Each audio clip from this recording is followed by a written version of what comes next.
Does that link in with the 1 second decision? Yes.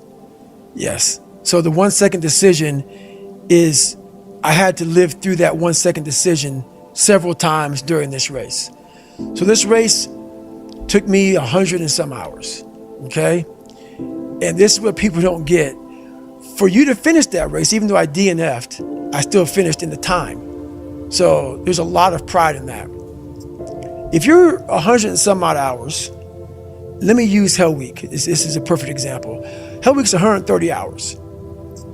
And 130 hours is a lot of seconds. A lot of fucking seconds. And if you lose, let's say you win every second but one, you lost. It only takes 1 second for you to lose the whole thing. So the 1 second decision is just that. You're in a situation where life is sucking. Let's say you're in extreme cold water and your life is flashing before your eyes.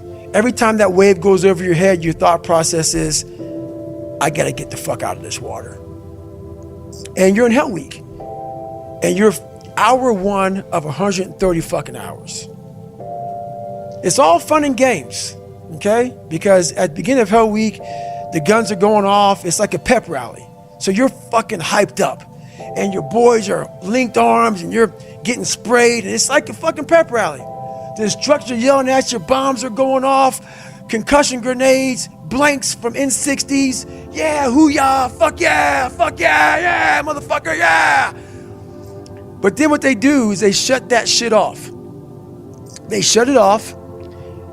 All that hoo-yah, all that hype, it gets real quiet. And they march you out to that surf zone for something called surf torture. And it's that water, that Pacific Ocean is cold as shit. So no more pep rally. You're now in your head. You're linked arms with, your brothers beside you. You don't know if they're going to be there long or not. You don't care. You think about yourself. You lay back and that first wave hits you. Your mind goes straight from hour 2 all the way to hour 130. You can't process 5 days of this shit. You're now in a fuck you, like I gotta get out of here. You're in fight or flight. It's cold, I can't be cold this long. And then this is where that 1 second decision comes in. You forgot every reason why you wanted to be there. You don't care about SEALs. You don't care about any of this shit. You don't care about fighting for your country. You don't care about that gaudy gold trident that they put on your chest. You don't care about any of that shit no more. All you want to do is go back home. You want the warmth. You may want something to eat. You want your girl to hold you. All those things of comfort are there in that 1 second. And this is where people lose. So what I do in that 1 second, because we all think about quitting when shit's hard. But what you have to do in that 1 second is hard to process information during pain. Because that pain takes over and you can't think rationally. You're thinking about fight or flight, save yourself. That's not a rational thought. It's not a thought that's going to get you through hard times. Most people fail that 1 second. So what happens, what I do in that 1 second, and there's a bigger process to all this, but in that 1 second, I physically stayed in that water. Because if I get out of the water, I quit. So I physically stay in the water, but mentally, I'm on the fucking beach with the fucking instructors. And the instructors, it's cold outside, so they got these parkas on. They got their cup of fucking Joe, and they're warm because they've already been through it. So now it's your turn to go through it. So mentally, I get back with them. I'm still in the water physically, but mentally, I'm back with them. I'm chilling. I got my parka on, and now I'm thinking logically because I'm warm now. Mentally, I'm warm. I've taken that 1 second. Let's not quit yet, Goggins. Let's fucking think about your options. Where are you going to end up if you quit this shit? Where are you going to go? What are you going to say to yourself? Because you know you're going to get warm. The second you get out of this water, you can take a shower and you could be warm. And in 5 days, you could be out. So I start thinking logically. I calm my brain down because your brain just wants to get the fuck out. Ring the bell, put your helmet down, get warm, and then you're really fucked. And these are the things you have to think about in the 1 second decision. So that's what that's all about. It's about gaining control of your mind, putting things back in the proper perspective, and then saying, I really do want to be here, and I'm going to have a bunch of these 1 seconds through this 130-hour journey. And I have to learn to control these, because if I fail one of these 1 seconds, I will not be a SEAL. I will not be a doctor. I will not be a lawyer. I will not be whatever the fuck it is. So that's how important that 1 second decision is. It's all about your mind takes control of you. You have to say, fuck you, I run this motherfucker.